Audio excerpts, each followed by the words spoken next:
IPL 2026 ప్రారంభానికి ముందు Delhi Capitals జట్టు కీలక నిర్ణయం తీసుకుంది. గత సీజన్లో ఓపెనింగ్ జోడీ విషయంలో ఆ జట్టు తీవ్ర ఇబ్బందులు ఎదుర్కొంది. ఏకంగా 6 జోడీలను ప్రయత్నించింది. అయినా సత్ఫలితాలు అందుకోలేకపోయింది. ప్లే ఆఫ్స్ చేరకుండానే టోర్నీ నుంచి నిష్క్రమించింది. ఈ నేపథ్యంలో ఈసారి అలాంటి తప్పు జరగకుండా ఓపెనింగ్ స్థానాలను ఖరారు చేసే దిశగా అడుగులు వేస్తోంది.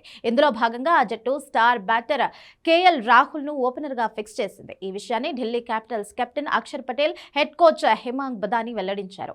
గతేడాది జట్టు కూర్పు కారణంగా కేఎల్ రాహుల్ మిడిల్ ఆర్డర్ లో ఆడాడని, ఇప్పుడు ఇద్దరు విదేశీ ఆటగాళ్లు టాప్ ఆర్డర్స్ లో ఆడారని అక్షర్ పటేల్ చెప్పాడు. విదేశీ ప్లేయర్లను మిడిల్ ఆర్డర్ లో ఆడిస్తే ప్రత్యర్థులు స్పిన్ తో ఇబ్బంది పడతారని భావించమన్నాడు. అందుకే కేఎల్ రాహుల్ ను మిడిల్ ఆర్డర్స్ లో ఆడించామని, రాహుల్ ఏ స్థానంలో అయినా ఆడగలనన్నాడు. ఓపెనర్ గా వచ్చి కూడా చాలా రన్స్ చేశాడని గుర్తు చేశాడు. టీ20 క్రికెట్ లో జట్టుకు మంచి ఆరంభం లభిస్తే ఆ తర్వాత వచ్చే బ్యాటర్ల పని ఈజీ అవుతుందన్నాడు. అందుకే ఈసారి కేఎల్ రాహుల్ ను ఓపెనర్ గా ఆడించాలని అనుకుంటున్నామని ఐపీఎల్ 2026 ప్రారంభానికి ముందు అక్షర్ పటేల్ వ్యాఖ్యానించాడు. ఐపీఎల్ 2025 కు ముందు జరిగిన మెగా వేలంలో ఢిల్లీ క్యాపిటల్స్ కేఎల్ రాహుల్ ను దక్కించుకుంది. అతడు ఐపీఎల్ 2025 లో 150కి పైగా స్ట్రైక్ రేట్ తో 539 పరుగులు చేశాడు. ఐపీఎల్ 2022 తర్వాత ఇదే అతడి అత్యుత్తమ ప్రదర్శన కావడం గమనార్హం. ఐపీఎల్ 2026 లో కేఎల్ రాహుల్ తో కలిసి పతుమ్ నిస్సాంక, అభిషేక్ పోరెల్, పృథ్వీ షాలతో ఒకరు ఓపెనర్ గా వచ్చే అవకాశం ఉంది.